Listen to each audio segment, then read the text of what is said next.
wants to assure you this morning His presence is. I would also like to say that there was a tangible presence of the Lord. He said, "My goodness will pursue them, their children." And yet the pain was not subsided on the pain scale again. Life touch, being transformed, that's not easy. I'm foolish, you got freedom, now I won't go back anymore.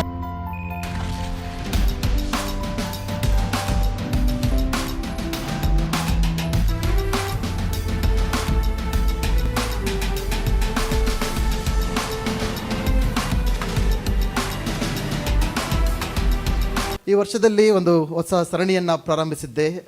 ಅದು ವಾಗ್ದಾನವನ್ನು ಪಡೆದುಕೊಂಡ ವಾಕ್ಯದ ಆಧಾರ ಮೇಲೆ ನಾನು ಆ ಒಂದು ಸರಣಿಯನ್ನು ಪ್ರಾರಂಭಿಸಿದ್ದೆ. ಅಂದರೆ ಆ ಒಂದು ಸರಣಿಯ ಒಂದು ಟೈಟಲ್ ಎರಡರಷ್ಟು ಆಶೀರ್ವಾದ ಎಂಬುದಾಗಿ. ಈ ವರ್ಷ ನಾನು ನಂಬೋನಾಗಿದ್ದೇನೆ, ನಮ್ಮೆಲ್ಲರ ಜೀವನದಲ್ಲಿ ನಾವು ದೇವರ ಎರಡರಷ್ಟು double portion of God's blessing, ದೇವರ ಎರಡರಷ್ಟು ಆಶೀರ್ವಾದಗಳನ್ನು ನಾವು ಕಾಣ್ತೇವೆ ಎಂಬುದಾಗಿ ನನ್ನ ನಂಬಿಕೆ ಆಗಿದೆ. ಆಮೇಲೆ ಯಜನ್ ನಂಬ್ತೀರಾ? ನಿಮ್ಮೆಲ್ಲರಿಂದ ಸಾಕ್ಷಿಗಳನ್ನು ಕೇಳೋದಕ್ಕೆ ನಾನು ಉತ್ಸಾಹದಿಂದ ಕಾಯ್ತಿರ್ತೇನೆ.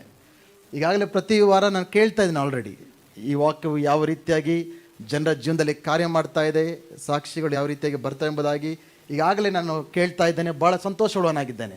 ನನ್ನ ಜೀವಿತದಲ್ಲೂ ಕೂಡ ದೇವರೇ ಕಾರ್ಯ ಎಂಬುದಾಗಿ ನಾನು ಪ್ರಾರ್ಥನೆ ಮಾಡ್ತಾ ಇದ್ದೇನೆ. ಎರಡರಷ್ಟು ಆಶೀರ್ವಾದಗಳನ್ನು ನಾವು ಅನುಭವಿಸುವಂತರಾಗಬೇಕು. ಆಮೇನ್, ಹಾಲೆಲೂಯ. ಈ ಒಂದು ಸರಣಿಯ ಕೊನೆಯ ಸಂದೇಶವನ್ನು ಇವತ್ತು ನೀಡೋಕ್ಕೆ ಬಯಸ್ತೇನೆ. ಬಟ್ ಇದಾದಮೇಲೆ ಈ ವಾಗ್ದಾನವನ್ನು ಮರಿಬಾರ್ದಂತಲೇ ನಿಮಗೆ ಪ್ರಾಮಿಸ್ ಕಾರ್ಡ್ಸ್ ಕೊಟ್ಟಿದ್ದೇವೆ, ಫ್ರಿಡ್ಜ್ ಮೇಲೆ ಇಡೋಕ್ಕೆ ಫ್ರಿಡ್ಜ್ ಮ್ಯಾಗ್ನೆಟ್ಸ್ ಕೊಟ್ಟಿದ್ದೇವೆ. ನೆನಪು ಮಾಡ್ಕೊಳ್ಳಿ, ಆ ವಾಕ್ಯವನ್ನು ಕುರಿತು ಮೇಲಿಟ್ಟು ಪ್ರಾರ್ಥನೆ ಮಾಡ್ತಾ ಇರಿ, ಅರಿಕೆ ಮಾಡ್ತಾ ಇರಿ. ಹಾಲೆಲೂಯ. ನಿಮ್ಮ ಮುಂದೆ ಸವಾಲುಗಳು ಎದುರಾದಾಗ, ಕಷ್ಟಗಳು ಎದುರಾದಾಗ, ಚಿಂತೆಗಳು ಬಂದಾಗ ಈ ವಾಗ್ದಾನವನ್ನು ನೆನಪು ಮಾಡ್ಕೊಳ್ಳಿ. ಈ ವರ್ಷ ದೇವರು ನನಗೆ ಎರಡರಷ್ಟು ಆಶೀರ್ವಾದ ಮಾಡ್ತಾನೆಂಬುದಾಗಿ ವಾಗ್ದಾನ ಮಾಡಿದ್ದಾನೆ. ಇವೆಲ್ಲವೂ ತಾತ್ಕಾಲಿಕ. ಖಂಡಿತವಾಗಿಯೂ ದೇವರ ವಾಕ್ಯವು ಭೂಮಿ ಆಕಾಶ ಅಳಿದು ಹೋದರೂ ಕೂಡ ಆತನ ವಾಕ್ಯವು ಅಳಿಯದ ವಾಕ್ಯ ಎಂಬುದಾಗಿ ನಂಬಿಕೆ ನೀಡುತ್ತಾ ನಮಗೆ ಉಂಟಾಗುವ ಎಲ್ಲ ಸವಾಲುಗಳನ್ನು ಜಯಿಸುವಂಥ ದೇವರ ಮಕ್ಕಳಾಗಿ ನಾವು ಬದಲಾಗೋಣ. Hallelujah, hallelujah. ಕೆಲವು ಒಂದು ಸಂದೇಶಗಳನ್ನು ಈಗಾಗಲೇ ನಾವು ಕೇಳಿದ್ದೇವೆ. ಯೋಬನು ಯಾವ ರೀತಿಯಾಗಿ ತನ್ನ ಜೀವಿತದ ಎರಡರಷ್ಟು ಆಶೀರ್ವಾದದ ಕಾಲಕ್ಕೆ ಕಾಲಿಟ್ಟನೆಂಬುದಾಗಿ ನಾವು ನೋಡಿದ್ದೇವೆ. ದೇವರು ಜಕರೇಯನ ಮುಖಾಂತರ ತನ್ನ ಜನರನ್ನು ಹಿಂದಿರುಗಿ ಬರುವಾಗ ಯಾವ ರೀತಿಯಾಗಿ ಎರಡರಷ್ಟು ಪುನಃಸ್ಥಾಪನೆ ಮಾಡ್ತಾನೆಂಬುದಾಗಿ ನಾವು ನೋಡಿದ್ದೇವೆ. ಕಳೆದ ವಾರ ಎಲಿಷನ್ ಯಾವ ರೀತಿಯಾಗಿ ಎಲಿಯನಿಂದ ಎರಡರಷ್ಟು ಅಭಿಷೇಕವನ್ನು ಪಡೆದುಕೊಂಡೆಂಬುದಾಗಿ ನಾವು ನೋಡಿದ್ದೇವೆ. ಎರಡರಷ್ಟು ಆಶೀರ್ವಾದ, ಎರಡರಷ್ಟು ಪುನರ್ಸ್ಥಾಪನೆ, ಎರಡರಷ್ಟು ಅಭಿಷೇಕದ ಕುರಿತು ಇಲ್ಲಿವರೆಗೆ ನೋಡಿದ್ದೇವೆ. ಇವತ್ತು ಇನ್ನೊಂದು ಎರಡರಷ್ಟು ಭಾಗದ ವಿಷಯ ಹೇಳಕ್ಕೆ ಬಯಸ್ತೇನೆ. ಅದೇನೆಂದರೆ, ದೇವರು ನಮಗೆ ಎರಡರಷ್ಟು ಘನತೆಯನ್ನು, ಗೌರವವನ್ನು ಕೊಡೋಕ್ಕೆ ಬಯಸ್ತಾ ಇದ್ದಾನೆ. Hallelujah, hallelujah. ನಾನು ನಂಬುತ್ತೇನೆ, ಈ ಒಂದು ಹೊಸ ಕಾಲದಲ್ಲಿ ಪ್ರತಿಯೊಬ್ಬರಿಗೂ ಕೂಡ ನಿಮ್ಮ ಇಂದಿನ ಜೀವಿತದಲ್ಲಿ ಎಂಥ ನಾಚಿಕೆಗಳಿಂದ, ಅವಮಾನಗಳಿಂದ, ಸೋಲುಗಳಿಂದ ಹಾದು ಬಂದಿರ್ತೀರೆಂಬುದಾಗಿ ನನಗೆ ಗೊತ್ತಿಲ್ಲ. ಆದರೆ ಈ ವರ್ಷದಲ್ಲಿ ಅವೆಲ್ಲವುಗಳ ಬದಲಾಗಿ ಎರಡರಷ್ಟು ಗೌರವವನ್ನು, ಘನತೆಯನ್ನು ದೇವರೇ ನಿಮ್ಮ ಜೀವಿತದಲ್ಲಿ ಬರುವ ಹಾಗೆ ಮಾಡ್ತೇನೆ ಎಂಬುದಾಗಿ ನಾನು ನಂಬ್ತೇನೆ. ಹಾಲೆಲೂಯ. ಜೋರಾಗಿ ಚಪ್ಪಾಳೆ ತಟ್ಟುತ್ತಾ ದೇವರ ನಾಮವನ್ನು ನಾವು ಮಹಿಮೆಪಡಿಸುವಂತರಾಗೋಣ. ನಮ್ಮ ಸತ್ಯವೇದಗಳನ್ನು ಯೆಶಾಯನು ಬರೆದ ಪ್ರವಾದನೆ ಗ್ರಂಥ 61ನೇ ಅಧ್ಯಾಯ 7ನೇ ವಚನಕ್ಕೆ ತಿರುಗಿಸೋಣ. ನಿಮಗಾದ ಅವಮಾನಕ್ಕೆ ಬದಲಾಗಿ ಎರಡರಷ್ಟು ಮಾನವನ್ನು ಹೊಂದುವಿರಿ. ನಾಚಿಕೆ ಪಟ್ಟದ್ದಕ್ಕೆ ಪ್ರತಿಯಾಗಿ ಇವರು ತಮ್ಮ ಸ್ವತ್ತಿನಲ್ಲಿ ಹಿಗ್ಗುವರು. ಹೀಗೆ ತಮ್ಮ ದೇಶದಲ್ಲಿ ಎರಡರಷ್ಟನ್ನು ಅನುಭವಿಸುವರು. ಇವರಿಗೆ ಶಾಶ್ವತ ಸಂತೋಷವಾಗುವುದು. ಹಾಲೆಲೂಯ. ಈ ವಾಕ್ಯದ ಮುಖಾಂತರ ದೇವರು ವಾಗ್ದಾನ ಮಾಡ್ತಾ ಇದ್ದಾರೆ.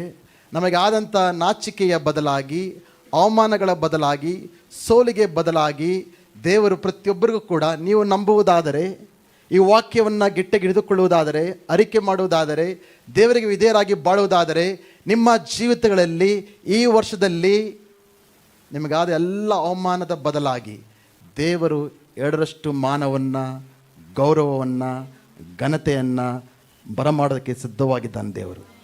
ಹಾಲೆಲೂಯ. ಈ ವಾಕ್ಯವು ಯಾರಿಗೆ ಯೆಶಾಯನು ಪ್ರಾಥಮಿಕವಾಗಿ ಹೇಳ್ತಾನೆ ಅಂದರೆ, ಇಸ್ರಾಯೇಲ್ ಜನರ ಕುರಿತು ಹೇಳ್ತಾ ಇದ್ದಾರೆ. ಅವರು ದೇವರಿಗೆ ಅವಿಧೇಯರಾಗಿ ಸುಮಾರು 70 ವರ್ಷ ಬಾಬಿಲೋನ್ ದೇಶಕ್ಕೆ ಸೆರೆಯಾಗಿ ಒಯ್ಯಲ್ಪಟ್ಟರು. ಅವರು ಒಂದು ನಾಚಿಕೆಯ, ಅವಮಾನದ ಕಾಲದಲ್ಲಿ ಅದು ಹೋಗ್ತಾ ಇದ್ದಾರೆ. ಒಂದೊಂದು ಕಾಲದಲ್ಲಿ, ದಾವೀದನ ಕಾಲದಲ್ಲಿ ಒಂದು ಭಾಳ ಪ್ರಸಿದ್ಧವಾದ ಸಾಮ್ರಾಜ್ಯ, ಭಾಳ ಐಶ್ವರ್ಯ, ವೈಭವ, ಮಹಿಮೆ ಕೂಡಿದಂಥ ದೇಶ ಅದು. ಇವತ್ತು ಎಂಥ ಸ್ಥಿತಿಗೆ ಬಂದಿರಂದರೆ ತಮ್ಮ ಮನೆಗಳನ್ನ ಕಳ್ಕೊಂಡಿದ್ದಾರೆ, ಆಸ್ತಿಯನ್ನು ಕಳ್ಕೊಂಡಿದ್ದಾರೆ, ದೇಶವನ್ನು ಕಳ್ಕೊಂಡಿದ್ದಾರೆ, ತಮ್ಮ ಎಲ್ಲವನ್ನು ಕಳೆದುಕೊಂಡು ಶೂನ್ಯವಾದ ಪರಿಸ್ಥಿತಿಗೆ ಬಂದು ಈಗ ಇನ್ನೊಂದು ದೇಶದಲ್ಲಿ ಆಳುಗಳಾಗಿ ಬಾಳುವಂಥ ಪರಿಸ್ಥಿತಿ ಅವರಿಗೆ ಬಂದಿದೆ. ದೇವರನ್ನು ಬಿಟ್ಟು ದೂರವಾಗಿ ಹೋದಾಗ, ದೇವರಿಗೆ ಅವಿಧೇಯರಾಗಿ ಹೋದಾಗ, ನಾವು ಆಡಿದ ಹಾಗೆ ನಾವು ಹಿಂದೆ ತಿರುಗಿ ನೋಡಿದಾಗ ಇಂಥ ಪರಿಸ್ಥಿತಿಗಳನ್ನು ನಮ್ಮ ಜೀವನದಲ್ಲಿ ನಾವು ಅನುಭವಿಸ್ಬೇಕಾಗತ್ತೆ. ಆದರೂ ಕೂಡ ದೇವರು ಅವರನ್ನು ಪೂರ್ತಿಯಾಗಿ ಕೈ ಬಿಡ್ತಾ ಇಲ್ಲ, ದೇವರನ್ನು ಪೂರ್ತಿಯಾಗಿ ಮರಿತಾ ಇಲ್ಲ. ಆ ಸೆರೆಯಲ್ಲಿರತಕ್ಕಂಥ ಜನರನ್ನು ಉದ್ದೇಶಿಸಿ ಅವಮಾನದಲ್ಲಿ, ನಾಚಿಕೆಯಲ್ಲಿ, ಸೋಲುಗಳಲ್ಲಿ, ಶೂನ್ಯವಾಗಿ ಎಲ್ಲವನ್ನು ಕೂಡ ಕಳೆದುಕೊಂಡಿರ್ತಕ್ಕಂಥ ಜನರನ್ನು ದೇವರು ಉದ್ದೇಶಿಸಿ ಹೇಳ್ತಾ ಇದ್ದಾರೆ, ನಿಮಗೆ ಆಗಿರುವ ಅವಮಾನದ ಬದಲಾಗಿ, ನಿಮಗೆ ಆಗಿರುವ ನಾಚಿಕೆಯ ಬದಲಾಗಿ ನಾನು 2ರಷ್ಟು ಗೌರವವನ್ನು, ಘನತೆಯನ್ನು, 2ರಷ್ಟು ಆಶೀರ್ವಾದವನ್ನು ತಿರುಗಿ ಬರಮಾಡ್ತೇನೆ ಎಂಬುದಾಗಿ ದೇವರು ಹೇಳ್ತಾ ಇದ್ದಾರೆ. Hallelujah, hallelujah. ಇದು ವಾಕ್ಯದ ಮೊದಲನೇ ಭಾಗವನ್ನು ಓದೋದಾದರೆ ಹೇಗೆ ದೇವರಿಗೆ ಕಾರ್ಯಗಳನ್ನು ಮಾಡ್ತಾರನ್ನು ಕೂಡ ನಾವು ಓದ್ತೇವೆ. ಅದು ಹೇಗೆ ಅಂದರೆ, ದೇವರು ತನ್ನ ಮಗನಾದ ಯೇಸು ಕ್ರಿಸ್ತನ ಮುಖಾಂತರ, ಅಭಿಷಕ್ತ ಹೊಂದಿದ ಯೇಸು ಕ್ರಿಸ್ತನ ಮುಖಾಂತರ ಈ ಕಾರ್ಯಗಳನ್ನು ಮಾಡ್ತಾರೆ ಎಂಬುದಾಗಿ ಆ ವಾಕ್ಯದ ಒಂದು ಮೊದಲನೆಯ ಭಾಗದಲ್ಲಿ ನಾವು ಓದ್ತೇವೆ. ಯೇಸು ಸ್ವಾಮಿ ಈ ಲೋಕಕ್ಕೆ ಬಂದಾಗ ಲೋಕನ ಸುವಾರ್ತೆ 4ನೇ ಅಧ್ಯಾಯ 16ರಲ್ಲಿ ಇದೇ ವಾಕ್ಯವನ್ನು ದೇವರು ಹೇಳ್ತಾರೆ, the spirit of the lord god is upon me. ದೇವರ ಆತ್ಮವು ನನ್ನ ಮೇಲಿದೆ, to preach the good news to the poor, ಬಡವರಿಗೆ ಶುಭವಾರ್ತೆನ ಸಾರೋದಕ್ಕೋಸ್ಕರ, to set the captives free, ಸೆರೆಯಲ್ಲಿರೋನ ಬಿಡುಗಡೆ ಮಾಡೋದಕ್ಕೋಸ್ಕರ, to open the blind eyes, ಕುರುಡರಿಗೆ ಕಣ್ಣನ್ನು ತೆರೆದಕ್ಕೋಸ್ಕರ, to bind the broken hearted, ಮನ ಮುರಿದವರಿಗೆ ಆತನ ಸ್ವಸ್ಥತೆ ನೀಡೋದಕ್ಕೋಸ್ಕರ, to announce the year of the lord's favour, ದೇವರ ದಯೆಯ ವರ್ಷವನ್ನು ಪ್ರಕಟಿಸೋದಕ್ಕೋಸ್ಕರ ನಾನು ಬಂದಿದ್ದೇನೆ ಎಂಬುದಾಗಿ ಯೇಸು ಹೇಳ್ತಾ ಇದ್ದಾರೆ. ಹಾಲೆಲೂಯಾ. ಇದು ಯಾರು ಮಾಡುವಂಥ ಕಾರ್ಯ? ಯೇಸು ಸ್ವಾಮಿ ಮಾಡುವಂಥ ಕಾರ್ಯ. ನಮಗಾದ ಅವಮಾನಕ್ಕೆ ಬದಲಾಗಿ ಗೌರವವನ್ನು ತರುವಂಥ ಮಾಡುವ ಕಾರ್ಯ ಯಾರ್ದು? ಯೇಸು. ಆತನು ಹೇಗೆ ಈ ಕಾರ್ಯವನ್ನು ಮಾಡದ? ಶಿಲುಬೆ ಮೇಲೆ ಕೇವಲ ನಮ್ಮ ಪಾಪಗಳನ್ನು ಮಾತ್ರವಲ್ಲ, ನಮ್ಮ ಎಲ್ಲ ಅವಮಾನಗಳನ್ನು ಆತನು ಬೆತ್ತಲೆ ಆಗಿ ಶಿಲುಬೆ ಮೇಲೆ ಸತ್ತಾಗ ನಮ್ಮ ಎಲ್ಲ ಅವಮಾನಗಳನ್ನು ಆತನ ಮೇಲೆ ಹಾಕ್ಕೊಂಡು ಇವತ್ತು ತನ್ನ ಮಹಿಮೆಯನ್ನು, ತನ್ನ ಘನತೆಯನ್ನು, ತನ್ನ ಗೌರವವನ್ನು ನಮಗೆ ನೀಡೋಕ್ಕೆ ಬಯಸ್ತಾ ಇದ್ದೇನೆ. ಹಾಲೆಲೂಯಾ. ಇದರ ಅರ್ಥ ಏನಂದರೆ, ನಮಗೆ ಬರುವಂಥ ಗೌರವ, ಘನತೆ ಎಲ್ಲವೂ ಕೂಡ ಯೇಸುವಿನಿಂದ ಎಂಬುದಾಗಿ. ಹಾಲೆಲೂಯಾ. ಈ ಅವಮಾನನ ಪದದ ಬಗ್ಗೆ ಸ್ವಲ್ಪ ನಾವು ಯೋಚನೆ ಮಾಡೋಣ. ಇಂಗ್ಲೀಷಲ್ಲಿ ಶೇಮ್ ಅಂತೇವೆ. ಓಕೆ, ಈ ಅವಮಾನದ ಬಗ್ಗೆ ಮಾತಾಡೋಕ್ಕೆ ಅನೇಕ ಸಲ ಅವಮಾನ ನಮಗೆ. ನಮ್ಮೆಲ್ಲರ ಜೀವನದಲ್ಲೂ, ಕುಳಿತಿರೋ ಜೀವನದಲ್ಲೂ ಅನೇಕ ಅವಮಾನಕರವಾದ ಸಂಗತಿಗಳು ನಡೆದಿವೆ. ಕೆಲವು ನಾವೇ ಅದಕ್ಕೆ ಕಾರಣರಾಗಿರ್ತೇವೆ, ಕೆಲವು ಬೇರೆಯವರು ಮಾಡಿದ ಕಾರ್ಯಗಳಿಂದ ನಾವು ಅವಮಾನಕ್ಕೆ ಗುರಿಯಾಗಿರ್ತೇವೆ. ಸೊ ಈ ಅವಮಾನ ಅನ್ನತಕ್ಕಂಥದ್ದು ಪ್ರತಿಯೊಬ್ಬರಿಗೂ ಕೂಡ ಆಗಿವೆ. ಅದನ್ನು ನಾವು ಮಾತಾಡೋಕ್ಕೆ ಬಯಸ್ತೇ ಇರ್ಬೋದು, ಆದರೆ ನಾವು ಅವುಗಳೊಟ್ಟಿಗೆ ಅವುಗಳಿಂದ ಬಿಡುಗಡೆ ಹೊಂದ್ಕೊಳ್ದೆ ಹೋದರೆ, ಅವಮಾನದ ಅನುಭವಗಳಿಂದ, ಅವಮಾನದ ಪರಿಸ್ಥಿತಿಗಳಿಂದ ನಾವು ಬಿಡುಗಡೆ ಹೊಂದ್ಕೊಳ್ದೆ ಹೋದರೆ ಯೇಸುವಿನಿಂದ ನಾವು ಮುಂದೆ ಹೋಗೋದಕ್ಕೆ ಸಾಧ್ಯವಾಗೋದಿಲ್ಲ. ಆ ಅನುಭವಗಳು ಯಾವಾಗಲೂ ಕೂಡ, ಆ ಕೈತನ, ಆ ನೋವು, ಆ ಸೋಲುಗಳು, ಆ ಒಂದು ನೆನಪುಗಳು ನಮ್ಮನ್ನು ಹಿಡಿದು ಹಿಂದಕ್ಕೆ ಎಳಿತಾನೇ ಇರ್ತವೆ. ಅವುಗಳನ್ನು ನಾವು ಜಯಿಸಿ ನಾವು ಮುಂದೆ ಹೋಗಬೇಕಾಗುತ್ತೆ. ಈ ಮುಂಜಾನೆ ವೇಳೆಯಲ್ಲಿ ವಾಕ್ಯವನ್ನು ಕೇಳುವಾಗ ಪ್ರತಿಯೊಬ್ಬರು ಕೂಡ ನಿಮ್ಮ ಹೃದಯಗಳಲ್ಲಿ ಯಾವುದೋ ಒಂದು ವಿಷಯದ ಕುರಿತು ನೋವಿರುತ್ತೆ. ಯಾಕೆ ನನ್ನ ಜೀವನದಲ್ಲಿ ಈ ರೀತಿ ಆಯಿತು? ಯಾಕೆ ಅವರು ನನ್ನ ಜೀವಿತದಲ್ಲಿ ಈ ರೀತಿಯಾಗಿ ಮಾಡಿದ್ರು? ನಾನು ಏನು ತಪ್ಪು ಮಾಡಿದೆ? ಯಾಕೆ ನನಗೆ ಈ ರೀತಿ ಉಂಟಾಗಿದೆ ಎಂಬುದಾಗಿ ಅನೇಕ ಸಾರಿ ನಾವು ಯೋಚನೆ ಮಾಡ್ತಾ ಇರ್ತೇವೆ. ಸೊ ಅದನ್ನು, ಆ ಒಂದು ವಿಷಯಗಳಿಂದ ನೀವು ನಂಬುವುದಾದರೆ ಈ ಮುಂಜಾನೆ ವೇಳೆಯಲ್ಲಿ ನಮಗೆ ಉಂಟಾಗಿರುವ ಎಲ್ಲ ಅವಮಾನದ ನೋವುಗಳಿಂದ ನಾವು ಬಿಡುಗಡೆ ಹೊಂದಿಕೊಂಡವರಾಗಿ ಒಂದು ನೂತನ ಬಲದಿಂದ, ನೂತನ ಸಂತೋಷದಿಂದ ಈ ಸ್ಥಳದಿಂದ ನಾವು ಆಚೆ ಹೋಗೋಕ್ಕೆ ಸಾಧ್ಯ. ಹಾಲೆಲೂಯಾ. ಅನೇಕ ಸಾರಿ ಈ ವರ್ಡ್ ಶೇಮ್ ಮತ್ತು ಗಿಲ್ಟ್ನ ಕನ್ಫ್ಯೂಸ್ ಮಾಡ್ಕೊಳ್ತೇವೆ. ಇಂಗ್ಲೀಷಲ್ಲಿ ಗಿಲ್ಟ್ ಅಂತ ಒಂದು ವರ್ಡ್ ಇದೆ, ಅಪರಾಧ ಮನೋಭಾವನೆ ಅಂತೇವೆ ಅದನ್ನು. ಇನ್ನೊಂದು ಅವಮಾನ ಅಂತ.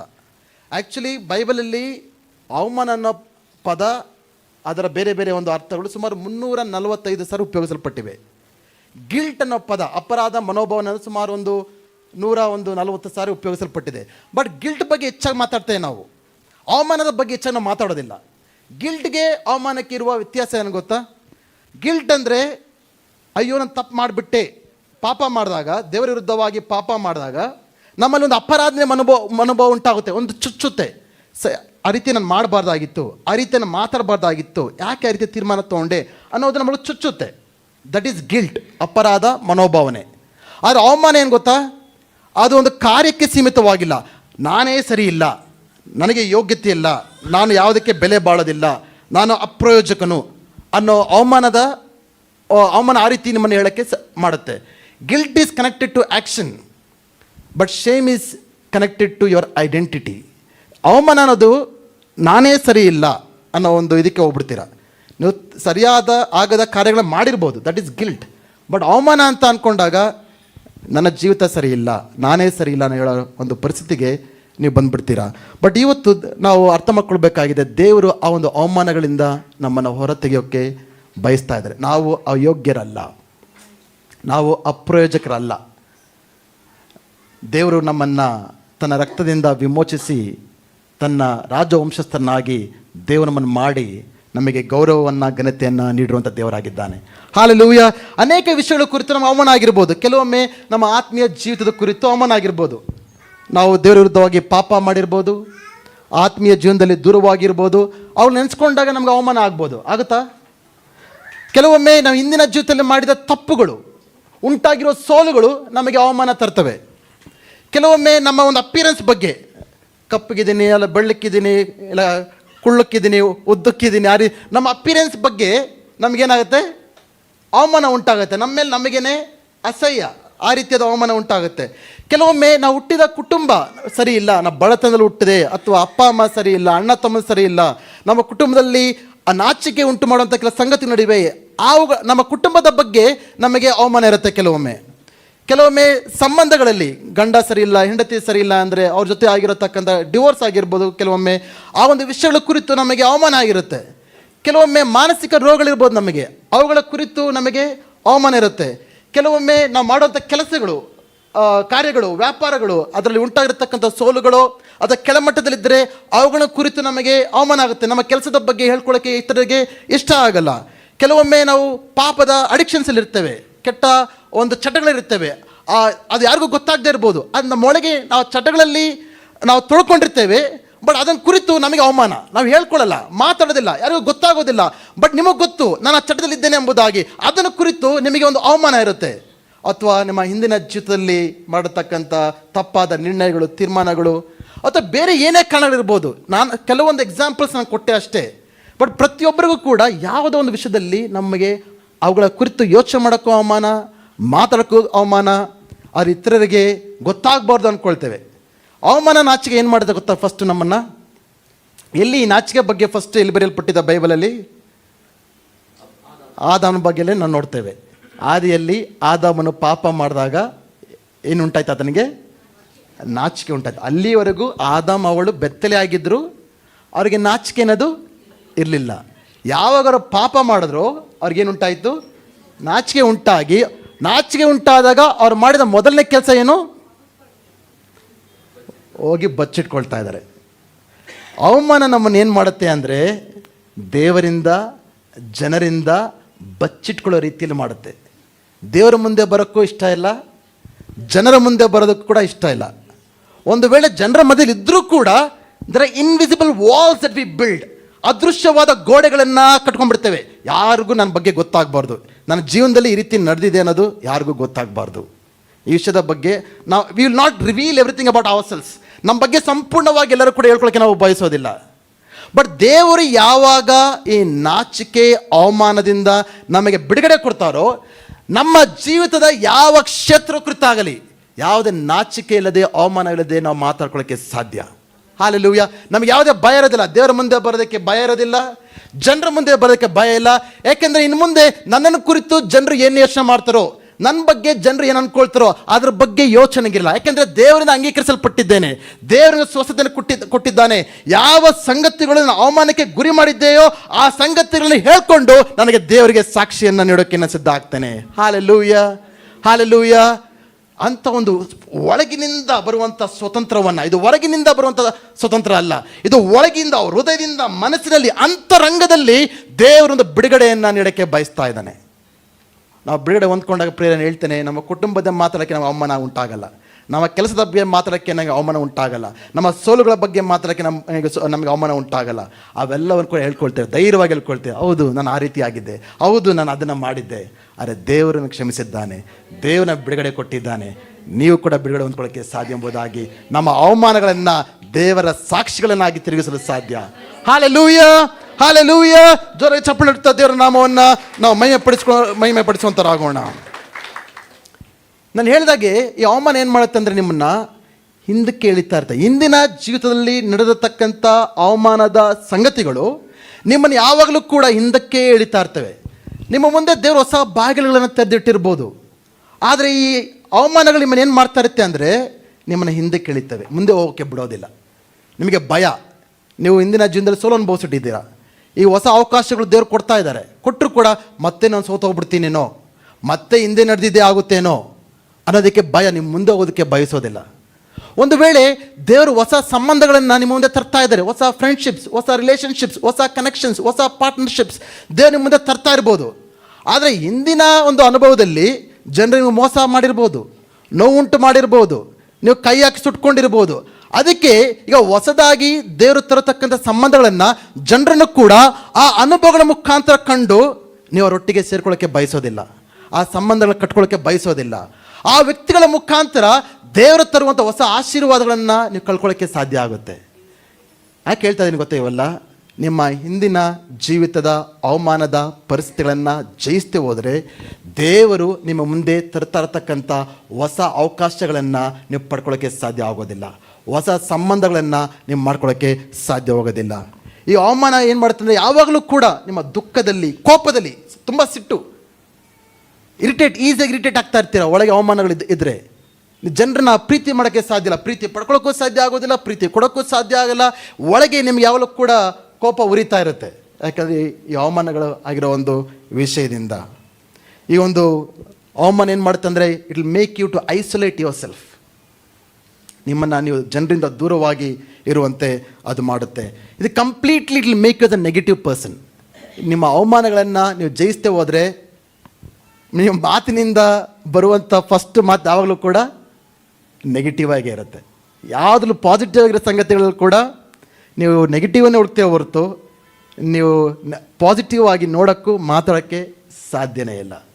ಅದೇ ಪ್ರಿಯರೇ, ಇವತ್ತು ದೇವರ ವಾಕ್ಯದ ಒಂದು ಆಧಾರಿತದ ಮೇಲೆ ನಾನು ನಿಮ್ಗೆ ಹೇಳಲು ಬಯಸ್ತೇನೆ. ದೇವರ ಕಾರ್ಯವನ್ನು ಪ್ರತಿಯೊಬ್ಬರ ಜೀವನದಲ್ಲೂ ಮಾಡೋಕ್ಕೆ ಬಯಸ್ತಾ ಇದ್ದಾನೆ.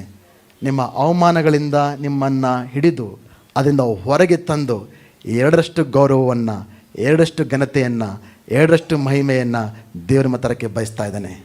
ಹೊಸ ಸ್ಥಾನಗಳು, ಹೊಸ ಅವಕಾಶಗಳು, ಹೊಸ ಪದವಿಗಳು ದೇವರ ಮತರಕ್ಕೆ ಬಯಸ್ತಾ ಇದ್ದಾರೆ. ಹಾಲೆಲೂಯ. ಹೊಸ ಕಾರ್ಯಗಳನ್ನು 2ರಷ್ಟು ಘನತೆ, 2ರಷ್ಟು ಗೌರವ, 2ರಷ್ಟು ಮಾನವನ್ನು ದೇವರು ನಿಮಗೆಲ್ಲರೂ ಕೂಡ ನೀಡಲಿಕ್ಕೆ ಬಯಸ್ತಾ ಇದ್ದಾನೆ. Hallelujah, hallelujah. ಆದರೆ ಮೊದಲೇನು ಮಾಡಬೇಕು? ನಾವು ನಮ್ಮ ಹಿಂದಿನ ಜೀವಿತದ ಅವಮಾನದ ಸಂಗತಿಗಳನ್ನು ಅದರಿಂದ ಬಿಡುಗಡೆ ಹೊಂದ್ಕೊಳ್ಬೇಕಾಗಿದೆ. ಯಾವ ರೀತಿ ಇದನ್ನು ಬಿಡುಗಡೆ ಹೊಂದ್ಕೊಳ್ಳೋದು? ಒಂದು ಎಕ್ಸಾಂಪಲ್ ಕೊಡ್ತೇನೆ. ಅವತ್ತು ಸತ್ಯವಲ್ಲಿರತಕ್ಕಂಥ ಒಬ್ಬ ವ್ಯಕ್ತಿಯ ಒಂದು ಉದಾಹರಣೆಯನ್ನು ನೀಡ್ತೇನೆ. ಆ ವ್ಯಕ್ತಿಯು ಯಾವ ರೀತಿಯಾಗಿ ತನ್ನ ಅವಮಾನದ ನೋವಿನ ಪರಿಸ್ಥಿತಿಯಿಂದ ಹೊರಬಂದು ಬಹಳ ಘನತೆಯುಳ್ಳ ವ್ಯಕ್ತಿಯಾಗಿ ಯಾವ ರೀತಿಗೆ ಆದ ಅನ್ನೋ ಒಂದು ಎಕ್ಸಾಂಪಲನ್ನು ಅನೇಕರಿದ್ದಾರೆ. But I want to take one example, ಅದು ನೋಡೋಣ. ಅದು 1ನೇ ಪೂರ್ವಕಾಲ ವೃತ್ತಾಂತ 4ನೇ ಅಧ್ಯಾಯ 9ರಿಂದ 10. ಯಾಬೇಚನು ತನ್ನ ಅಣ್ಣ ತಮ್ಮಂದರಲ್ಲಿ ಗೌರವವುಳ್ಳವನಾಗಿದ್ದನು. ಇವನ ಬಹು ವೇದನೆಯಿಂದ ಹೆತ್ತನೆಂದು ಇವನ ತಾಯಿಯವನಿಗೆ ಯಾಬೇಚನೆಂದು ಹೆಸರಿಟ್ಟಳು. ಯಾಬೇಚನು ಇಸ್ರಾಯೇಲಿನ ದೇವರಿಗೆ, ನೀನು ನನ್ನನ್ನು ವಿಶೇಷವಾಗಿ ಆಶೀರ್ವದಿಸಿ ನನ್ನ ಪ್ರಾಂತ್ಯವನ್ನು ವಿಸ್ತರಿಸಿ ನಿನ್ನ ಕೃಪಾಹಸ್ತದಲ್ಲಿ ನನ್ನನ್ನು ಇರಿಸಿ ಯಾವ ವೇದನೆಯೂ ಉಂಟಾಗದಂತೆ ನನ್ನನ್ನು ಕೇಡಿನಿಂದ ರಕ್ಷಿಸಬಾರದೆ ಎಂದು ಮೊರೆಯಿಡಲು ದೇವರು ಅವನ ಮೊರೆಯನ್ನು ಲಾಲಿಸಿದನು. ಹಾಲೆಲೂಯ. ಯಾಬೇಚ್ ಎಂಬ ಒಬ್ಬ ವ್ಯಕ್ತಿಯ ಕುರಿತು ಕೆಲವು ನಿಮಿಷಗಳನ್ನು ನಾವು ನೋಡೋಣ. ಯಾವ ರೀತಿ ಆತನ ಬಗ್ಗೆ ವಾಕ್ಯ ಪ್ರಾರಂಭ ಆಗ್ತಾ ಇದೆ ಅಂದರೆ, ತನ್ನ ಅಣ್ಣ ತಮ್ಮಂದರೆಲ್ಲರಲ್ಲೂ ಕೂಡ ಈತನು ಯಾವ ರೀತಿ ಇದ್ದಂತೆ? ಗೌರವವುಳ್ಳವನಾಗಿದ್ದ ಅಂತ ಆ ರೀತಿಯಾಗಿ ಬರೆಯಲ್ಪಟ್ಟಿದೆ. ಬಟ್ ಆತನ ಜೀವಿತ ಆ ರೀತಿಯಾಗಿ ಪ್ರಾರಂಭ ಆಗಿಲ್ಲ. ಆತನ ಜೀವಿತ ಪ್ರಾರಂಭ ಆಗಿದ್ದು ನೋವಿನಿಂದ, ನಾಚಿಕೆಯಿಂದ, ಅವಮಾನದಿಂದ. ಆ್ಯಕ್ಚುಲಿ ಈ ಚಾಪ್ಟರ್ಸ್ ಎಲ್ಲ ನೀವು ಓದ್ಕೊಂಡು ಬಂದಾಗ ಇಟ್ಸ್ ವೆರಿ ಫ್ಯಾಸಿನೇಟಿಂಗ್. ಪವಿತ್ರಾತ್ಮನ ಯಾವ ರೀತಿಯಾಗಿ ಈ ವ್ಯಕ್ತಿಯ ಬಗ್ಗೆ ಬರೆಯೋಕ್ಕೆ ಬರಹಗಾರನನ್ನು ಪ್ರೇರೇಪಿಸಿದ್ದಾನೆಂಬುದು ನಾವು ಭಾಳ ಆಸಕ್ತಿ ಉಂಟು ಮಾಡುತ್ತೆ. ಈ ಒಂದು ಪೂರ್ವಕಾಲ ವೃತ್ತಾಂತಗಳು ಬರೆದಂಥ ವ್ಯಕ್ತಿ ಎಜ್ರಾ ಎಂಬುದಾಗಿ ಅನೇಕರು ಹೇಳ್ತಾರೆ. ಇದು ಯಾವಾಗ ಬರೆದಿದೆ ಅಂದರೆ ಇಸ್ರೇಲರು ತಮ್ಮ ಸೆರೆಯಿಂದ ಹೊರಗೆ ಬಂದಾಗ ಬಾಬಿಲೋನ್ ದೇಶದಿಂದ ಸುಮಾರು 550 BC ಆ ಟೈಮಲ್ಲಿ ಬರೆಯಲ್ಪಟ್ಟಿದೆ ಎಂಬುದಾಗಿ ನಾವು ಹೇಳ್ತೇವೆ. ಬಟ್ ಮುಖ್ಯವಾಗಿ ದೇವರ ಜನರಿಗೆ ದೇವರ ತನ್ನ ವಾಗ್ದಾನಗಳನ್ನು ನೆನಪು ಮಾಡೋದಕ್ಕೋಸ್ಕರ ಈ ಮೊದಲನೇ ಪೂರ್ವಕಾಲ ವೃತ್ತಾಂತ, ಎರಡನೇ ಪೂರ್ವಕಾಲ ವೃತ್ತಾಂತ ಬರೆಯಲ್ಪಟ್ಟಿದೆ. ಬಟ್ ಈ ಒಂದು ಕಾಂಟೆಕ್ಸ್ಟ್ ನೀವು ಮೊದಲನೇ ಪೂರ್ವಕಾಲ ವೃತ್ತಾಂತ 1ನೇ ಅಧ್ಯಾಯದಿಂದ 9ನೇ ಅಧ್ಯಾಯವರೆಗೂ ಓದಿದ್ರೆ ನಿಮ್ಗೆ ಏನಿದೆ ಗೊತ್ತಾ, ಅಲ್ಲಿ ಬರೀ ಜೀನಿಯಾಲಜಿಸ್ ಇದೆ. ಅಂದರೆ ವಂಶಾವಳಿಗಳು. ಅವರಿದ್ದರು, ಅವರಿಗೆ ಇವ್ರು ಹುಟ್ಟಿದ್ರು, ಇವರಿಗೆ ಅವ್ರು ಹುಟ್ಟಿದ್ರು, ಅವ್ರಿಗೆ ಇವ್ರು ಹುಟ್ಟಿದ್ರು ಎಂಬುದಾಗಿ ಹಂಡ್ರೆಡ್ಸ್ ಆಫ್ ನೇಮ್ಸ್, ನೂರಾರು ಹೆಸರುಗಳಿವೆ. ಇವೆಲ್ಲರ ಮಧ್ಯದಲ್ಲಿ ಆ ಬರಹಗಾರನು ಆಥರ್ ಬಂದು ಇವ್ರು ಜೀವಿಸಿದ್ರು, ಇವ್ರು ಹುಟ್ಟಿದ್ರು, ಇಷ್ಟು ಜನ ಮಕ್ಕಳಾಗಿದ್ದರು, ಇವ್ರು ಹುಟ್ಟಿದ್ರು ಅಂತ ಹೇಳ್ಕೊಂಡು ಬರ್ತಾ ಯಾಬೇಚನ ಹೆಸರು ಬಂದಾಗ ಈ ಸಡನ್ಲಿ ಸ್ಟಾಪ್ಸ್. ಯಾಬೇಚನ ಹುಟ್ಟದ ಅಂತ ಹೇಳಿಲ್ಲ ಅಷ್ಟೇ, ಯಾಬೇಚನ ಬಗ್ಗೆ ತನ್ನ ಜೀವನದಲ್ಲಿ ನಡೆದಂಥ ಒಂದು ಸಂಗತಿಯನ್ನು 2 ವಾಕ್ಯದಲ್ಲಿ ಬರಿತಾ ಇದ್ದಾನೆ. That's very interesting. ಯಾಕಂದರೆ ಪವಿತ್ರಾತ್ಮನು ಇದನ್ನು ಬರೆಯುವಂತೆ ಮಾಡಿರತಕ್ಕಂಥ ಕರ್ತನಾಗಿದ್ದಾನೆ. ಹಾಲೆಲೂಯಾ. ಯಾಕೆಂದರೆ ಇದನ್ನು ಕುರಿತು ಇದರ ಮುಖಾಂತರ ದೇವರನ್ನ ಮಟ್ಟಿಗೆ ಮಾತನಾಡಲು ಬಯಸ್ತಾ ಇದ್ದಾರೆ. ಇವತ್ತಿನ ಜನರಿಗೂ ಕೂಡ ದೇವರು ಮಾತನಾಡಲಿಕ್ಕೆ ಬಯಸ್ತಾ ಇದ್ದಾನೆ. ನಾವು ಒಂದು ಯೋಚನೆ ಬಂತು ಈ ಒಂದು ಅಧ್ಯಾಯಗಳನ್ನ ಓದ್ತಾ ಇರಬೇಕಂದ್ರೆ, ಅನೇಕರು ಹುಟ್ಟಿದ್ರು, ಸತ್ರು, ಅವ್ರ ಬಗ್ಗೆ ಏನು ಬರೆಯಲ್ಪಟ್ಟಿಲ್ಲ. ಯಾಬೇಚನ ಬಗ್ಗೆ ಮಾತ್ರ ಆ ಒಂದು ಆಥರ್ ಈ ವಿಷಯಗಳನ್ನು ಬರಿತಾ ಇದ್ದಾನೆ. ಅದರಿಂದ ಒಂದು ಪಾಯಿಂಟ್ ನಂಗೆ ಅರ್ಥ ಆಯಿತು, ನನ್ನ ಜೀವಿತ ಕಥೆ ಯಾವ ರೀತಿ ಇರಬೇಕು. ಅವನು ಹುಟ್ಟದ ಅಲ್ಲಿ ಬೆಳೆದ ಸತ್ತ ಅಂತ ಮಾತ್ರ ಅನ್ಕೊಳ್ಬೇಕಾ ಜನರು, ಅಥವಾ ನನ್ನ ಜೀವಿತದ ಕುರಿತು ಏನಾದರೂ ಹೇಳುವಂಥ ರೀತಿಯನ್ನು ಜೀವಿಸ್ಬೇಕಾ? ಅರ್ಥ ಆಗ್ತಾ ಇದೆಯಾ? ನೂರಾರು ಜನರುಗಳು ಬಗ್ಗೆ ಬರೆಯಲ್ಪಟ್ಟಿವೆ ಈ ಒಂದು 9 ಅಧ್ಯಾಯಗಳಲ್ಲಿ. 100 ಓದಿ ನಿಮ್ಗೆ ಬೇಜಾರಾಗುತ್ತೆ, ಬೋರ್ ಹೊಡೆಯುತ್ತೆ ಓದ್ತಾ ಇರ್ಬೇಕಂದ್ರೆ. ಆ ಹೆಸರುಗಳೇ ನಮ್ಗೆ ಅರ್ಥ ಆಗಲ್ಲ. ಅವ್ರ ಬಗ್ಗೆ ಏನೂ ಬರೆದಿಲ್ಲ, ಹುಟ್ಟದ ಸತ್ತ ಅಂತಲೇ ಇದೆ. ಅವ್ರು ಮಾಡಿದ್ದೇನೂ ಇಲ್ಲ. ನಮ್ಮ ಜೀವಿತಗಳು ಯಾವ ರೀತಿಯಾಗಿ ನೀವು ಬಯಸ್ತಾ ಇದ್ದೀರಾ? ಹುಟ್ಟಿದ್ವಿ, ಏನೋ ಮಾಡಿದ್ವಿ, ಸತ್ವಿ ಅಂತ ಜನರು ಹೇಳಕ್ಕೆ ಬಯಸ್ತೀರಾ?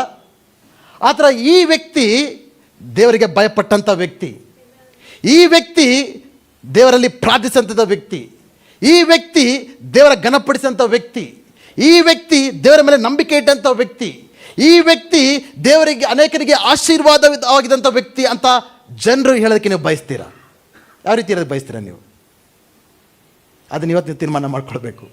ಒಂದು ವೇಳೆ ದೇವರು ನಿಮ್ಗೆಲ್ಲರೂ ಕೂಡ ಲಾಂಗ್ ಲೈಫ್ ಕೊಡಲಿ, ಓಕೆ? ಎಷ್ಟು ಆಯುಷ್ ಬೇಕು ನಿಮಗೆ?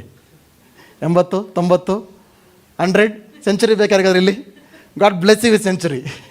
ಬಟ್ ಒಂದು ವೇಳೆ ಎಕ್ಸಾಂಪಲ್ ಇವತ್ತೇನೋ ಆಗ್ಬಿಡ್ತು, ಏನಾಗದೇ ಇರಲಿ, ಆಗ್ಬಿಡ್ತು, ಜನರು ನಿಮ್ಮ ಬಗ್ಗೆ ಏನು ಮಾತಾಡ್ತಾರೆ ಅಂತ ಅನ್ಕೊಳ್ತೀರಾ? What will people talk about you? ನಿಮ್ಮ ಕುಟುಂಬ ನಿಮ್ಮ ಬಗ್ಗೆ ಏನು ಹೇಳುತ್ತೆ? ನಿಮ್ಮ ಸ್ನೇಹಿತರು ನಿಮ್ಮ ಬಗ್ಗೆ ಏನು ಹೇಳ್ತಾರೆ? Have you done something? ನಿಮ್ಮ ಜೀವಿತದ ಮುಖಾಂತರ ಏನಾದರೂ ಒಳ್ಳೇದು ಮಾಡಿದ್ದೀರಾ ಅನ್ನೋ ಪ್ರಶ್ನೆನೂ ಹಾಕ್ಕೊಳ್ಬೇಕು. ಇನ್ನು ನೆಕ್ಸ್ಟ್ ಎಷ್ಟು ವರ್ಷ ಇದೆಯೋ ಗೊತ್ತಿಲ್ಲ ನಮಗೆ ಆಯುಷ್. ಇವತ್ತು ತೀರ್ಮಾನ ಮಾಡ್ಕೊಂಡ್ರೆ ದೇವರೇ ನನ್ನ ಬಗ್ಗೆ ಕೇಳಿ ಹುಟ್ಟದ ಸತ್ತ ಅಂತ ಜನರು ಹೇಳಬಾರ್ದು.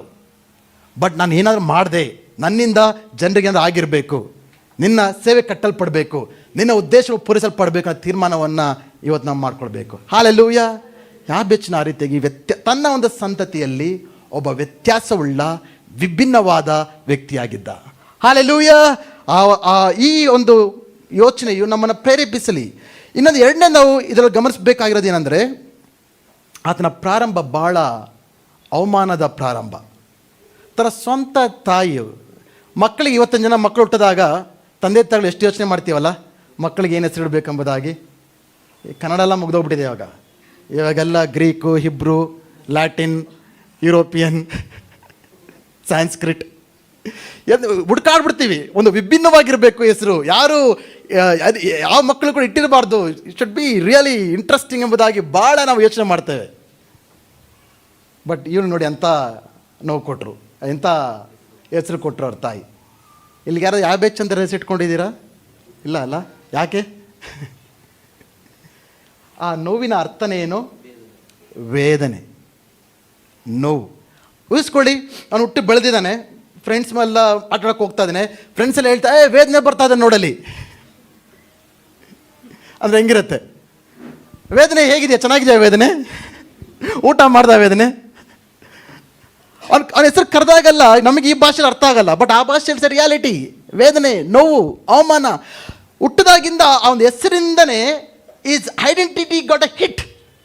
ಅವ್ನು ನೋಡಿದಾಗೆಲ್ಲ ಜನರಿಗೆ ಏನು ಜ್ಞಾಪನ ಬರ್ತಾ ಇತ್ತು?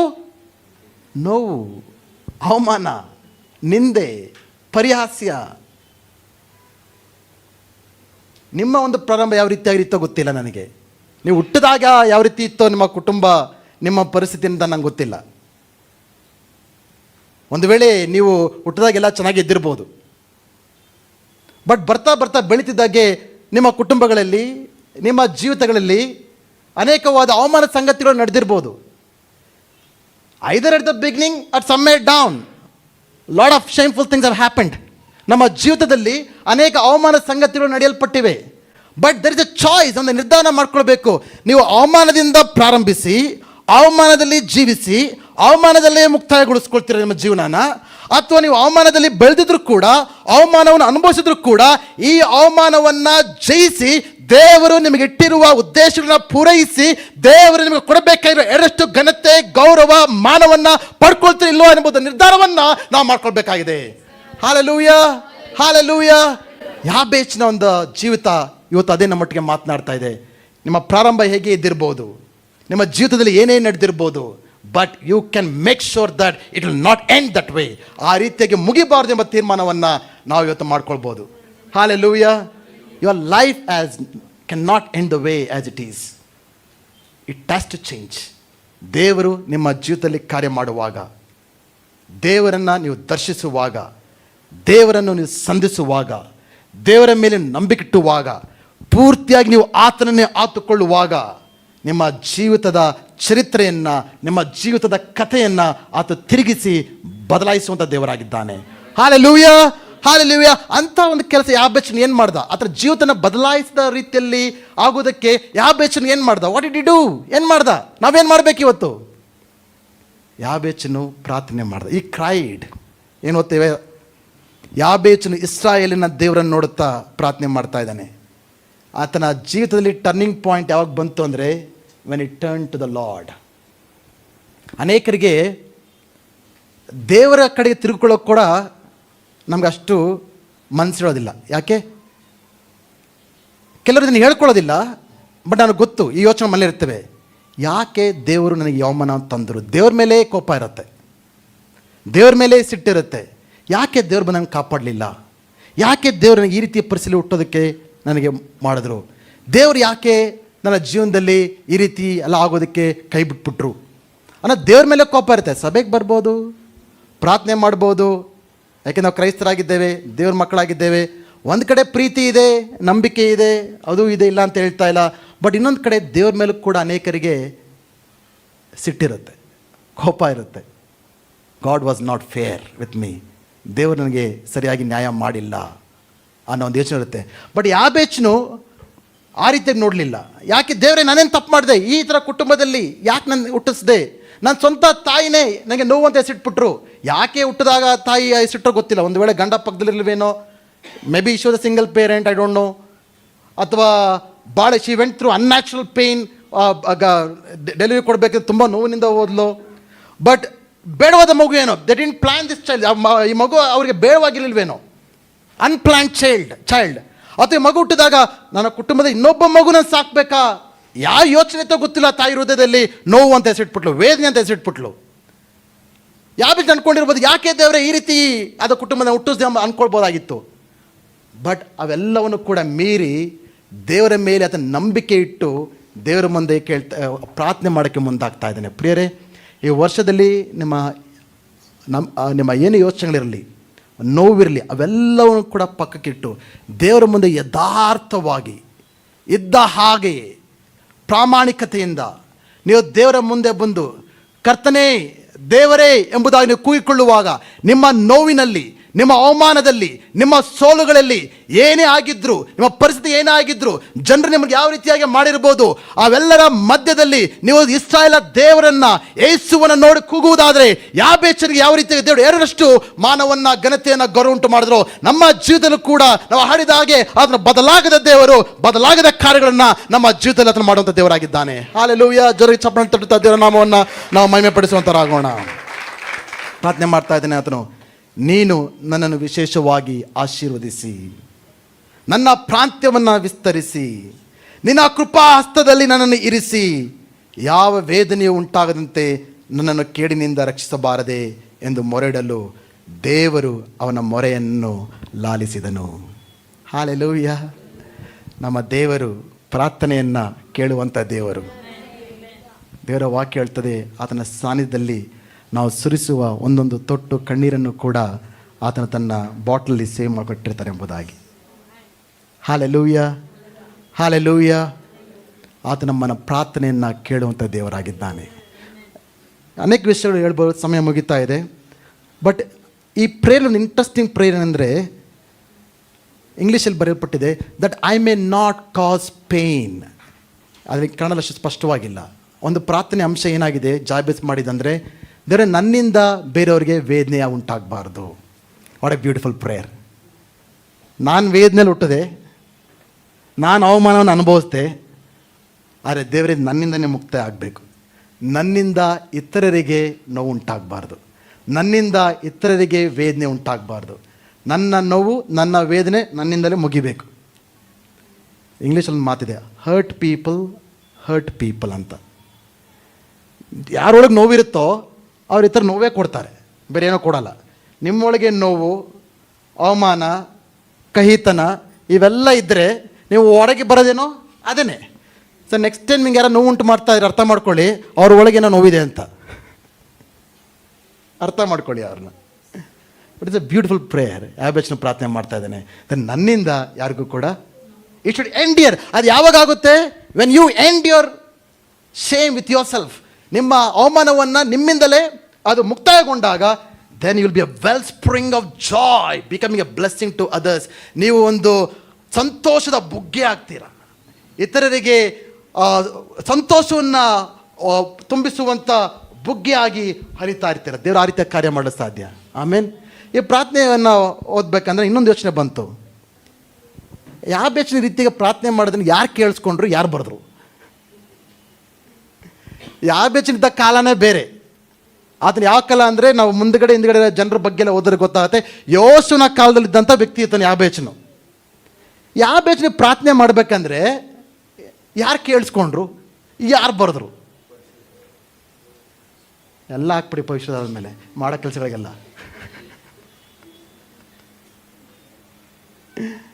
ನಾನು ದರ್ 3 ಪಾಸಿಬಿಲಿಟೀಸ್, 2-3 ಪಾಸಿಬಿಲಿಟೀಸ್ ಇರ್ಬೋದು. ಒಂದು, ಇದನ್ನು ಬರೆದಂಥ ವ್ಯಕ್ತಿ ಕೇಳಿಸ್ಕೊಂಡು ಬರೆದಿರ್ಬೋದು. ಸಾಧ್ಯನಾ? ಅದು ಸಾಧ್ಯನೇ ಇಲ್ಲ. ಯಾಕಂದರೆ ಎಜ್ರಾ ಇದ್ದಿದ್ದ ಕಾಲ ಸುಮಾರು 500 BC. ಇದು ಥೌಸಂಡ್ಸ್ ಆಫ್ ಇಯರ್ಸ್ ಬಿಫೋರ್ ನಡೆದಂಥ ಸೊ ಇದು ಬರೆದಂಥ ವ್ಯಕ್ತಿ ಸ್ವತಃ ತಾನೇ ಕೇಳಿ ಬರೆದಿದ್ದಲ್ಲ ಇದು. ನಂಬರ್ 1. ನನಗನ್ಸುತ್ತೆ ಆತ ತನ್ನ ಜೀವಿತದನ್ನು ಸಾಕ್ಷಿಯಾಗಿ ಹೇಳ್ಕೊಂಡಿರ್ಬೋದು. ನಾನು ಈ ರೀತಿಯಾಗಿ ನೋವಿನಲ್ಲಿ ಹುಟ್ಟಿದೆ, ವೇದನೆಯಲ್ಲಿ ಹುಟ್ಟಿದೆ, ಆದರೆ ಇವತ್ತು ದೇವರು ಈ ರೀತಿಯಾಗಿ ಆಶೀರ್ವಾದ ಮಾಡಿರ್ಬೋದಾಗಿ ತಾನೇ ಸಾಕ್ಷಿ ಕೊಟ್ಕೊಂಡಿರ್ಬೋದು. ಅದೆಲ್ಲರಿಗೂ ಗೊತ್ತಿರ್ಬೋದು. ಅಥವಾ ಇದರ ಒನ್ ಮೋರ್ ಪಾಸಿಬಿಲಿಟಿ. ಇನ್ನೊಂದು ಪಾಸಿಬಿಲಿಟಿ ಅಂದರೆ, ಅದು ಸುತ್ತಮುತ್ತ ಇರತಕ್ಕ ಜನರೆಲ್ಲರೂ ಹೋಗಿ ಇದನ್ನು ಯಶಸ್ವಿನ ಕಂಡು, it's a very successful man. ದೇವ್ರ ವಾಕ್ಯ ಹೇಳುತ್ತೆ, it's very successful man. 1 Chronicles 2:55 ಓದಿದ್ರೆ ಹೇಳುತ್ತೆ, ಒಂದು ಪಟ್ಟಣದ ಹೆಸರೇ ಯಾಬೇಚನ ಹೆಸರು ಇಟ್ಬಿಟ್ಟಿದ್ದಾರೆ. ಆ್ಯಕ್ಚುಲಿ ಹೇಳ್ತಾ, ಈ was A lawyer of law ಅಂತ, ಡಾಕ್ಟರ್ ಆಫ್ ಲಾ ಅಂತ. ಆತನ ಸುತ್ತಲೂ ಕೂಡ ಅನೇಕ ಸ್ಕ್ರೈಬ್ಸ್ ಇದ್ರು ಅಂತ, ಬರಹಗಾರರು, ದಾಖಲೆನ ಬರೆಯುವಂಥವ್ರು. ಒಂದು ಊರಿಗೆ ಯಾಬೇಚನ ಹೆಸರಿಟ್ಟಂದರೆ ಅವನು ಎಷ್ಟು ದೊಡ್ಡವನಾಗಿರ್ಬೋದು ಅನ್ನೋ ಬರ ಯೋಚನೆ ಮಾಡಿ. ಸೊ ಜನರು ಹೋಗಿ ಅದಕ್ಕೆ ಕೇಳ್ತಾರೆ, ಯಾಬೇಚ್ ಹೆಂಗಪ್ಪ ಈ ರೀತಿ ಆದೆ, ನೀನು ಹುಟ್ಟಿದ್ದು ಆ ಫ್ಯಾಮಿಲಿ, ನಿನ್ನ ಹೆಸರು ಯಾಬೇಚ್, ಬಟ್ ನೀನು ಹೆಂಗೆ ಎಷ್ಟು ದೊಡ್ಡವನಾದೆ, ಹೆಂಗೆ ಡಾಕ್ಟ್ರೇಟ್ ಮಾಡಿದೆ, ನಿನ್ನ ಸುತ್ತ ಇಷ್ಟೋ ಜನ ಕೆಲಸ ಮಾಡ್ತಾ ಇದ್ರೆ ಇಡೀ ಪಟ್ಟಣಕ್ಕೆ ಹೆಸರು ಬಂದು ಹೇಗೆ ಅಂತ ಜನರು ಕೇಳಿರ್ಬೋದು. ಆವಾಗ ಯಾಬೇಚ್ ಹೇಳ್ತಾರವದೇ, ಇದು ನನ್ನಿಂದ ಆದ ಕಾರ್ಯವಲ್ಲ, ನಾನು ಹುಟ್ಟಿದ ನೋವಿನಲ್ಲಿ, ನಾನು ಹುಟ್ಟಿದ ವೇದನೆಯಲ್ಲಿ, ನನಗಾಗಿದ್ದು ಅವಮಾನಗಳು. ಬಟ್ ನಾನೊಂದು ಕಾರ್ಯ ಮಾಡಿದೆ, ನಾನೊಂದು ತೀರ್ಮಾನ ತೆಗೆದುಕೊಂಡೆ. ನಾನು ಈ ಅವಮಾನದಲ್ಲೇ ನನ್ನ ಜೀವಿತ ಮುಕ್ತಗೊಳಿಸೋದಿಲ್ಲ. ನಾನು ಇಸ್ರಾಯೇಲಿನ ದೇವರ ಕೂಗ್ತೇನೆ, ನಾನು ಪ್ರಾರ್ಥನೆ ಮಾಡ್ತೇನೆ. ಆ ದೇವರು ನನ್ನ ಪ್ರಾರ್ಥನೆಯನ್ನು ಕೇಳಿ ಈ ಒಂದು ಘನತೆಯನ್ನು, ಮಾನವನ್ನ ಎರಡರಷ್ಟು ಘನತೆಯನ್ನು ತಂದಿದ್ದಾನೆಂಬುದಾಗಿ ಆತನು ಹೇಳಿರ್ಬೋದು. Hallelujah, hallelujah, hallelujah. ಎಷ್ಟು ಜನ ಈ ರೀತಿಯಾದ ಸಾಕ್ಷಿಗಳು ನಿಮ್ಮ ಜೀವಿತದಲ್ಲಿ ಬರೋದಕ್ಕೆ ನೀವು ಬಯಸ್ತೀರಾ? ಈ ವರ್ಷದಲ್ಲಿ ದೇವರ ಆ ರೀತಿಯಾದ ಕಾರ್ಯಗಳನ್ನು, it's going to be turning point in many of your life. There came a point where the life of Jabez turned. ಯಾಬೇಜ್ನ ಜೀವಿತದಲ್ಲಿ ಒಂದು ಟರ್ನಿಂಗ್ ಪಾಯಿಂಟ್ ಕ್ಷಣ ಬಂತು. The turning point shifted him from shame to glory. ನಿಮ್ಮ ನಾಚಿಕೆ, ಅವಮಾನದಿಂದ ಒಂದು ಮಹಿಮೆಗೆ ಆ ಒಂದು ಕಾರ್ಯ ಒಯ್ಯಲ್ಪಡ್ತು. ನೀವು ದೇವರನ್ನು ನೋಡಿ ಕರೆಯುವುದಾದರೆ, ನೀವು ದೇವರ ಮೇಲೆ ನಂಬಿಕೆ ಇಟ್ಟಿದ್ದಾರೆ, ನಿಮ್ಮ ಹಿಂದಿನ ಆಲೋಚನೆಗಳಲ್ಲಿ ನೀವು ಜೀವಿಸದೆ, ಹಿಂದಿನ ಕೈಯಲ್ಲೇ ನೀವು ಜೀವಿಸದೆ, ಹಿಂದಿನ ನೋವಿನಲ್ಲೇ ನೀವು ಜೀವಿಸದೆ, ನೀವು ಒಂದು ತೀರ್ಮಾನ ತೆಗೆದುಕೊಂಡು ದೇವರ ಬಳಿಗೆ ಬಂದು ಇಸ್ರಾಯೇಲಿನ ದೇವರನ್ನು ನೋಡಿ ನೀವು ಕೂಗುವಾಗ, there will be a turning point in your life. There will be a turning point in your life. ದೇವರು ನಿಮ್ಮನ್ನು ಅವಮಾನದಿಂದ ಘನತೆಗೆ, ಮಾನಕ್ಕೆ ಕರ್ಕೊಂಡು ಹೋಗಲು ಬಯಸ್ತಾನೆ.